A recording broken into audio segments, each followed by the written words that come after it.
Hi hello ನಮಸ್ತೆ ಎಲ್ಲರಿಗೂ. ಇದು ಟ್ಯೂಸ್ಡೇ ಮಾರ್ನಿಂಗ್ ಬ್ಲಾಗ್ ಆಗಿರುತ್ತೆ. ಸೊ ನಾನಿವತ್ತು ಶಾವಿಗೆ ಒತ್ತೋಣ ಅಂತ ಅಂದ್ಕೊಂಡಿದ್ದೆ. ಒತ್ತು ಶಾವಿಗೆ. ನಮ್ಮ ಕಡೆ ಇದನ್ನು ಒತ್ತು ಶಾವಿಗೆ ಅಂತ ಕರಿತೀವಿ. ಇದು ದೇಹಕ್ಕೆ ತುಂಬಾ ತಂಪು, ಹಾಗೆಯೇ ಒಳ್ಳೆಯದು ಕೂಡ, ಹೆಲ್ದಿ ರೆಸಿಪಿ. ಇದನ್ನು ನಾವು ನಮ್ಮ ಕಡೆ ಬಿತ್ತನೆ ಕಾಲದಲ್ಲಿ ಮಾಡ್ತೀವಿ. ಹೊಲ ಬಿತ್ತಿದ್ದ ಟೈಮಲ್ಲಿ ಮಾಡ್ತಾರೆ. ಹಾಗಾಗಿ ನಾನು ಇವತ್ತು ಮಾಡೋಣ ಅಂದ್ಕೊಂಡಿದ್ದೆ. ನನ್ನ ಮಗನಿಗೂ ಹೇಳ್ದಿದ್ದಕ್ಕೆ ಅವನು ಆಯ್ತಮ್ಮ ತಿಂತೀನಿ ಮಾಡು ಅಂತ ಹೇಳ್ದೆ. ಹಾಗಾಗಿ ಮಾಡ್ತಿದ್ದೀನಿ. ಏನಿಲ್ಲ, ಸಿಂಪಲ್ಲು, ಸ್ವಲ್ಪ ಟೈಮ್ ತೊಗೊಳುತ್ತೆ. ಆದರೂ ಸಿಂಪಲ್ಲಾಗಿ ಟೇಸ್ಟಿಯಾಗಿ ಚೆನ್ನಾಗಿ ಬರುತ್ತೆ. ಸೊಪ್ಪಿನ ಸಾರು ಮಾಡ್ತಾರೆ ನಮ್ಮ ಕಡೆ. ಇದಕ್ಕೆ ಸೊಪ್ಪಿನ ಸಾರು ಮಾಡಿದೆ, ಹಾಗೆಯೇ ಸ್ವೀಟು ಸಹ ಮಾಡಿದೆ. ಏನಿಲ್ಲ, ಸ್ವಲ್ಪ ವೈಟ್ ರೈಸು ಸೊಪ್ಪಿನ ಸಾರು ಮಾಡಿದೆ.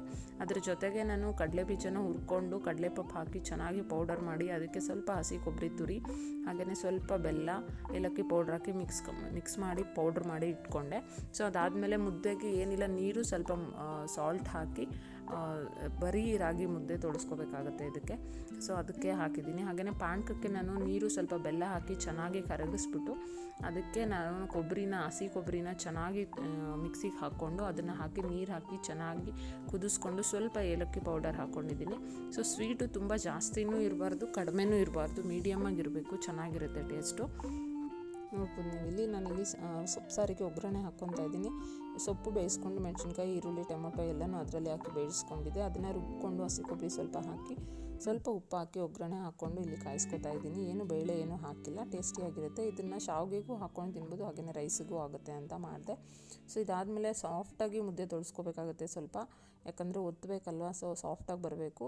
ಬರೀ ರಾಗಿ ಮುದ್ದೆ ಈ ಥರ ತೊಳಸ್ಕೊಂಡು, ನನಗೆ ಚಕ್ಲಿ ಒಳ್ಳಲ್ಲಿ ಒತ್ತಾ ಇದ್ದೀನಿ. ಶಾವಿಗೆ ಒತ್ತೋದು ಇರಲಿಲ್ಲ ನಮ್ಮ ಮನೇಲಿ, ಹಾಗಾಗಿ ನಾನು ಚಕ್ಲಿ ಒಳ್ಳಲ್ಲಿ ಚಿಕ್ಕದಾಗಿ ಇಟ್ಕೊಂಡು ಈ ಥರ ಪ್ರೆಸ್ ಮಾಡಿದ್ರೆ ಚೆನ್ನಾಗಿ ಬರುತ್ತೆ. ಬಂದಿತ್ತು ಕೂಡ. ಇಬ್ಬರಿಗೆ ಅಲ್ವಾ ಚಿಕ್ಕದಾಗಿ ಮಾಡ್ಕೊಳ್ಳೋಣ ಆಗುತ್ತೆ ಅಂದ್ಬಿಟ್ಟು ಇದರಲ್ಲೇ ಮಾಡಿದ್ದೆ ನಾನು. ಅದು ಹೋಲ್ಸ್ ಸ್ವಲ್ಪ ದಪ್ಪಕ್ಕಿತ್ತು, ಹಾಗಾಗಿ ಸ್ವಲ್ಪ ದಪ್ಪಕ್ಕೆ ಬಂದಿತ್ತು. ಇನ್ನೂ ಸಣ್ಣಕ್ಕೆ ಬರುತ್ತೆ. ಅದು ಹೋಲ್ಸ್ ದಪ್ಪ ಇದ್ದಿದ್ದರಿಂದ ಸಣ್ಣಕ್ಕೆ ಬರಲಿಲ್ಲ, ದಪ್ಪ ಬಂದಿತ್ತು. ಆದರೂ ಟೇಸ್ಟ್ ವೈಸ್ ಚೆನ್ನಾಗಿತ್ತು. ಒತ್ಕೊಂಡು ನಾನು ಆಮೇಲೆ ಇದಾದಮೇಲೆ ರಾಗಿದಾದಮೇಲೆ ಸ್ವಲ್ಪ ವೈಟ್ ರೈಸ್ ಹಾಕ್ಕೊಂಡು ಒತ್ಕೋತಾರೆ, ಶಾಸ್ತ್ರಕ್ಕೆ ಅಂತ ಹೇಳ್ತಾರೆ ನಮ್ಮ ಕಡೆ.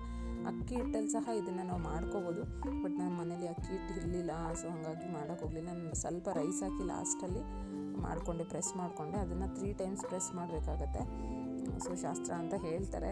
ಮಾಡಿದೆ ರಿಪೀಟೆಡಾಗಿ. ನನ್ನ ಮಗನಿಗೆ ಬಾಕ್ಸಿಗೆ ಸಹ ನಾನು ಇದನ್ನೇ ಹಾಕಿ ಕಳಿಸಿದ್ದೆ. ಸ್ವೀಟ್, ಪಾನಕ, ಹಾಗೆಯೇ ಸ್ವಲ್ಪ ಶಾವಿಗೆ, ಸ್ವಲ್ಪ ರೈಸು ಮತ್ತು ಚಿತ್ರಾನ್ನ ಗೊಜ್ಜಿತ್ತು, ಅದನ್ನು ಕಲಸಿ ಹಾಕಿ ಕಳಿಸ್ದೆ. ಸ್ವಲ್ಪ ಲೇಟ್ ಆಗೋಗ್ಬಿಡ್ತು ಅವನಿಗೆ ಸ್ಕೂಲಿಗೆ.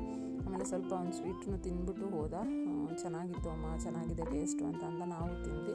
ಇದನ್ನು ರಾತ್ರಿ ಮಾಡಿ ಬೆಳಗ್ಗೆಗೆ ತಿಂತಾರೆ, ಟೇಸ್ಟ್ ಚೆನ್ನಾಗಿರುತ್ತೆ ಅಂತ ಹೇಳ್ತಾರೆ. ಮತ್ತು ಹೆಲ್ತಿಗೆ ತುಂಬ ಒಳ್ಳೆಯದು ಅಂತಾರೆ.